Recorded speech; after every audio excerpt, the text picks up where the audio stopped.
la sélection des A', ce qui est pour moi aussi intéressant parce que l'équipe nationale est constituée de beaucoup de joueurs binationaux qui évoluent, qui sont beaucoup nés en France.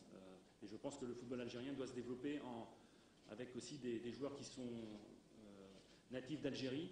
Donc c'est pour ça aussi que pour moi c'était important, voire capital dans ma mission, que j'ai la vue sur la sélection A', les joueurs locaux, parce qu'il faut développer absolument le football en Algérie pour la progression de tout le football algérien. Donc j'aurai aussi en collaboration avec les DTN une mission dans la formation de cadres et aussi développer la formation qui est un atout majeur dans l'avenir.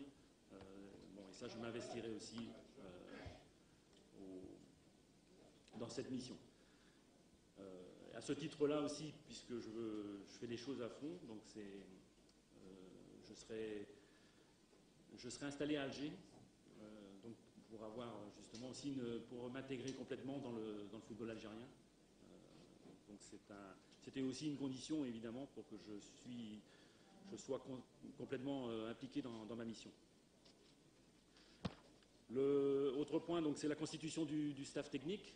J'ai voulu un staff qui, au départ, en tout cas, être assez limité, parce que je veux avoir des gens qui soient complètement impliqués. Donc, c'est des gens qui ont un rôle très précis dans le staff. Chaque personne a un rôle très, très précis. Je veux des spécialistes, des gens qui soient responsables. Donc, c'est pour ça que c'est pas la peine d'avoir un staff qui soit très étendu au départ. On pourra bien sûr l'enrichir dans les compétitions, dans les regroupements évidemment.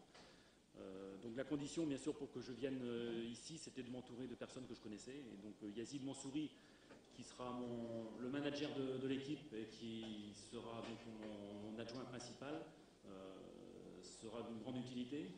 D'une part parce qu'il me connaît bien, on a une complicité relationnel. Il a travaillé 4 ans avec moi à Lorient, ça a été mon vice-capitaine, donc c'est quelqu'un avec lequel j'ai beaucoup d'affinités, il connaît mon travail, donc c'est important qu'il soit à mes côtés parce qu'il a une connaissance et une légitimité aussi au niveau du football algérien qui sera très utile. Donc lui, il aura en mission de suivre les joueurs internationaux évoluant à l'étranger et bien sûr le rôle d'adjoint lors des rassemblements. Le deuxième adjoint, c'est le préparateur physique, Guillaume Marie, qui est quelqu'un qui a beaucoup de compétences théoriques, qui est quelqu'un qui a une grande compétence, qualité relationnelle aussi, qui a fait ses preuves dans des clubs comme Troyes, Le Mans, Le Havre. Donc c'est une personne qui ne sera pas à plein temps ici à Alger, mais qui suivra aussi les joueurs de l'équipe nationale, et donc sera un préparateur physique qui, je pense, sera aussi d'un atout important. Bon, pour le reste, j'aurai un adjoint qui sera algérien, en collaboration avec la FAF, qui sera désigné, qui lui suivra justement plutôt les joueurs locaux, et qui travaillera donc avec moi plus sur ces aspects-là, et qui sera évidemment aussi lors des rassemblements avec nous.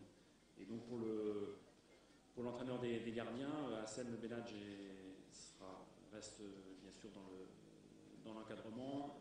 Voilà. Et puis je l'ai dit, donc le staff pourra être élargi au fil des rassemblements, notamment des compétitions importantes. Premièrement, bienvenue en Algérie. Et j'aimerais justement notifier que la presse algérienne n'a rien de très redoutable, donc on est assez accueillant. Bref, je passe au palais du jeu aussi. On sait que vous adoptez le 4-4-2, vous l'avez mentionné justement. En sélection, ça fait 3 ans maintenant que l'équipe évolue en 4-3-3, généralement avec 3 attaquants devant.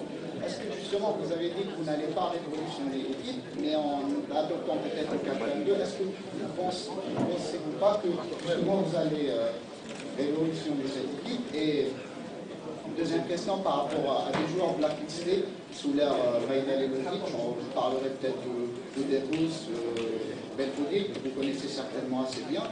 Est-ce qu'il y a possibilité qu'ils reviennent en sélection justement avec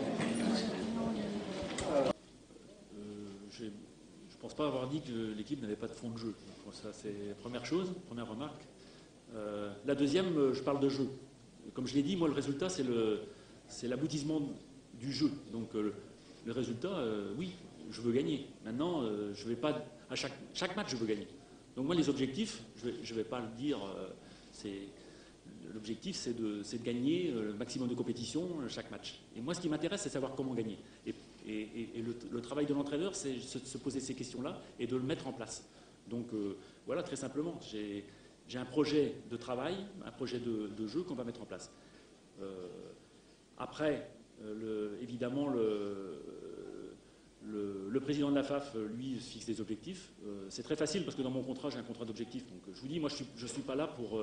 j'étais pas à la recherche d'un contrat. Donc quand le président me dira que ça se terminera, il y aura aucun souci. Il y aura aucun souci. Je peux pas prétendre que j'ai une connaissance complète du football africain, même si je pense que... J'ai eu aussi beaucoup de joueurs africains. Donc, avec lequel d'ailleurs ça s'est toujours très bien passé. Donc, au-delà des joueurs algériens, j'ai toujours eu, à Lorient, j'ai toujours eu aussi beaucoup de joueurs africains avec lesquels il y a eu une bonne complicité et dans le travail ça s'est toujours bien passé. Après, sur les joueurs, sur les équipes de la poule, bon, j'ai vu des matchs de l'Éthiopie. Bon, la difficulté, c'est une équipe déjà qui est... les conditions de jeu, évidemment, là-bas sont particulières. Il y a l'altitude, il y aura la chaleur aussi. Donc, c'est des éléments à prendre en compte. Le voyage, le premier match. Donc, évidemment, c'est des aspects à prendre en compte. Sur la valeur de l'équipe d'Éthiopie, je n'ai pas une idée très formelle. Je vais encore compléter ça d'ici, bien sûr, le premier match. Le Mali, beaucoup de joueurs évoluent en France, ou en tout cas en Europe, donc je les connais tous. Et là, j'ai une meilleure connaissance, bien sûr, de cette équipe malienne. Le Malawi, je l'ai vu, je me suis rendu donc à Cotonou pour voir le match aller Bénin-Malawi. Donc là, ça m'a permis d'avoir une bonne vision de cette équipe du Malawi.